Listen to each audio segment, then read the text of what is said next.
அனைவருக்கும் வணக்கம். இது பிஎஸ் ஃபார்மசி யூடியூப் சேனல். நான் உங்கள் பிஎஸ் பெரியார் பேசுகிறேன். ஸோ இன்றைக்கான வீடியோவில் நம்ம என்ன பார்க்க போகிறோம் அப்படின்னா, அதாவது நிறைய பேர் கேட்டுட்டு இருந்த ஒரு வீடியோ, அதாவது ஒரு ஆடு வெயிட் கெயின் பண்ண வைக்கிறதுக்காக என்னென்ன பண்ணணும் அப்படிங்கிறத பற்றி கேட்டுட்ருக்கீங்க. ஒரு ஆடு முதல்ல பொதுவாக வெயிட் கெயின் பண்ணுறது அப்படிங்கிறத லேசப்பட்ட காரியமே கிடையாது. ஓகேங்களா? ஸோ அதை நான் கொஞ்சம் டீட்டெயிலாக சொல்கிறேன், நல்லா புரிஞ்சுக்கோங்க. ஆடு வெயிட் கெயின் பண்ணுறது அப்படிங்கிறது எதை பொறுத்து டிபெண்ட் ஆகும் அப்படின்னா, நீங்கள் கொடுக்கக்கூடிய உணவு முறைகளை பொறுத்து தான் ஆடு வெயிட் கெயின் ஆகுதா இல்லையாங்கிறது இருக்குது. ஓகேங்களா? ஒரு சில வழிமுறைகள் இருக்குது. அந்த ஒரு சில வழிமுறைகளை நீங்கள் ஸ்ட்ரிக்டாக ஃபாலோ பண்ணிங்கன்னா கண்டிப்பாக ஆடை வெயிட் கெயின் பண்ண வைக்க முடியும். ஓகேங்களா?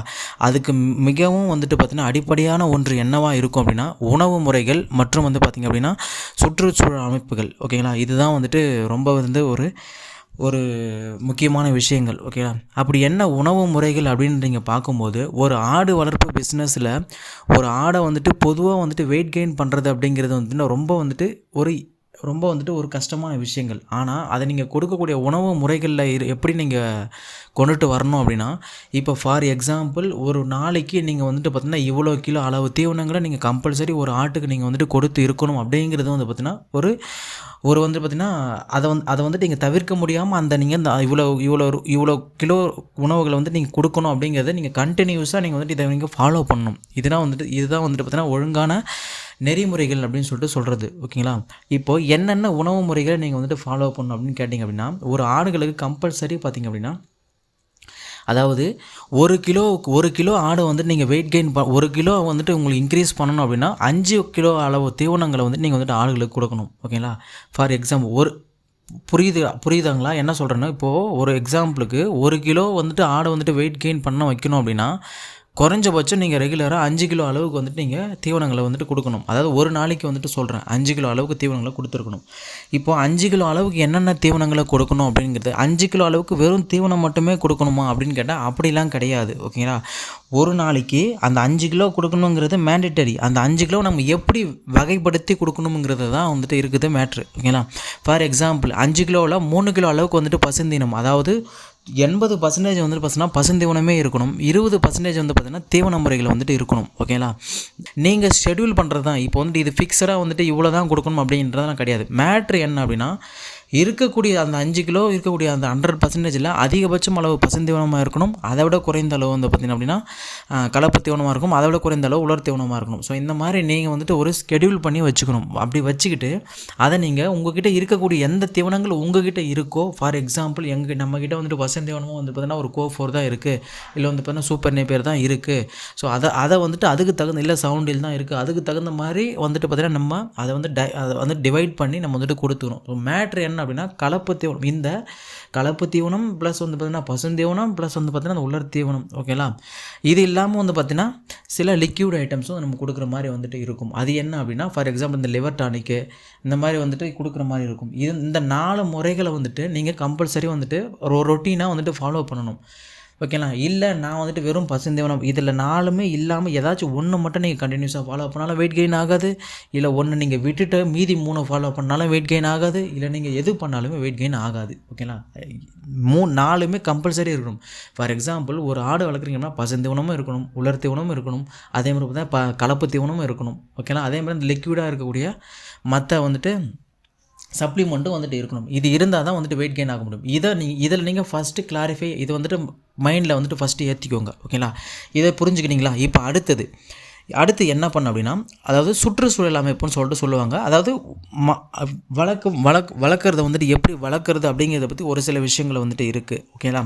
ஃபார் எக்ஸாம்பிள் இப்போது ஒரு ஆடு வளர்க்குறீங்க அப்படின்னா அதனுடைய சுற்றுச்சூழல் அமைப்பு அப்படிங்கிறது என்ன நான் சொல்கிறேன் அப்படின்னா, அதாவது வளர்க்கும் முறைகளை நான் சொல்கிறேன். இப்போ எந்த மாதிரி முறைகளை நம்ம வளர்க்க போகிறோம் அப்படிங்கிறது நீங்கள் ஒரு பாயிண்ட்டுக்கு வந்துடணும். இப்போ நம்ம இதை பறன் மேலே வளர்க்க போகிறோமா இல்லை தரை முறையில் வளர்க்க போகிறோமா அப்படிங்கிறது இதுக்கு ஒரு பாயிண்ட் வந்துடணும். இப்போ ஏதோ ஒரு முறையை நீங்கள் தேர்ந்தெடுத்துட்டீங்க, அந்த முறைகளில் நோய் நொடி இல்லாமல் நீங்கள் வளர்க்கணும். அதாவது பராமரிப்பு முறை, சுத்தமான பராமரிப்பு முறையில் நீங்கள் ஆடுகளை வளர்க்கணும்.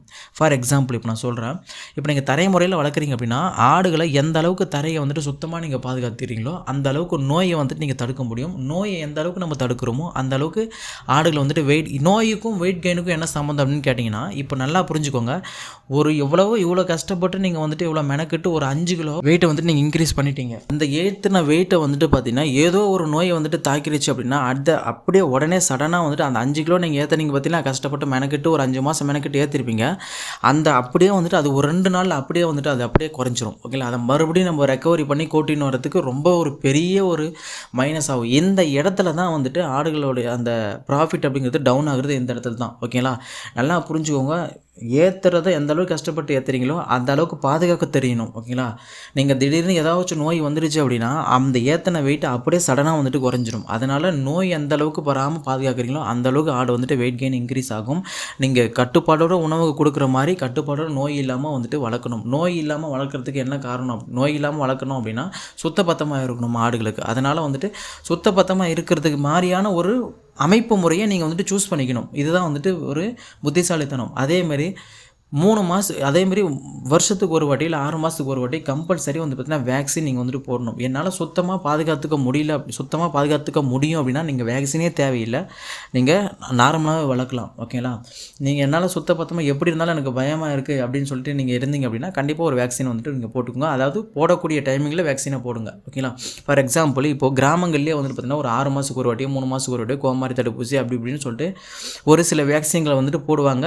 அதாவது கால்நடை வளர்ப்பு கவர்மெண்ட் மூலிமா வரவங்களே போடுவாங்க. ஓகேங்களா? அந்த டைமில் நீங்கள் வேக்சின் போட்டால் கூட போதும். நீங்கள் மெனக்கிட்டு வந்துட்டு ப்ரைவேட்டில் போய்ட்டு வேக்சின் போட சொன்னாங்களேன்றதுக்காக போட தேவையில்ல. நீங்கள் ஃபோக்கஸ் பண்ணுங்கள் எதில் அப்படின்னா சுத்தமாக வச்சுக்கிறதுல ஃபோக்கஸ் பண்ணுங்கள். அதில் நீங்கள் ஃபோக்கஸ் பண்ணிங்கனாவே உங்களுக்கு வந்துட்டு பார்த்திங்கன்னா மேக்ஸிமம் நோயை வந்துட்டு நீங்கள் டைவர்ட் பண்ணி விட்டுடலாம் வராமல். ஓகேங்களா? இது ஒரு விஷயம். அடுத்தது இப்போது ஆடுகளுக்கு என்ன முறைகளில் வந்துட்டு எக்ஸ்ட்ரா வந்துட்டு நம்ம சப்ளிமெண்ட்டை நம்ம சொல்லியிருந்தோம் பார்த்தீங்களா? சப்ளிமெண்ட்டை வந்துட்டு கொடுக்குறது மூலிமா வெயிட் இன்க்ரீஸ் பண்ண முடியும்னு சொல்லிட்டு என்னென்ன சப்ளிமெண்ட்டை நாங்கள் கொடுக்கணும் அப்படிங்கிறத பற்றி நான் இப்போ சொல்கிறேன். டெய்லியும் காலையில் வெறும் வேர்க்கடலை, ஓகேங்களா, வெறும் வேர்க்கடலை வந்துட்டு பார்த்திங்கன்னா காய்ந்த வேர்க்கடலையை கொடுக்கணும். அதாவது உரிக்கக்கூடாது, பயிரை உரிக்கக்கூடாது. உரிக்காமல் அப்படியே வந்துட்டு கொடுக்கணும். ஒரு கைப்பிடி அளவுக்கு வந்துட்டு வேர்க்கடையில் வந்துட்டு டெய்லியும் ரொட்டீனில் டெய்லி போக்கில் நீங்கள் வந்துட்டு கொடுங்க. ஒரு 1 மந்த்துக்கு இது வந்துட்டு கம்பல்சரி வந்துட்டு நீங்கள் ஃபாலோ பண்ணணும். டெய்லியும் ஒரு கைப்பிடி அளவு டெய்லி 1 மந்த் கம்பல்சரி ஃபாலோ பண்ணுங்கள். அடுத்த 2வது மாதம் வெயிட் செக் பண்ணுங்கள்.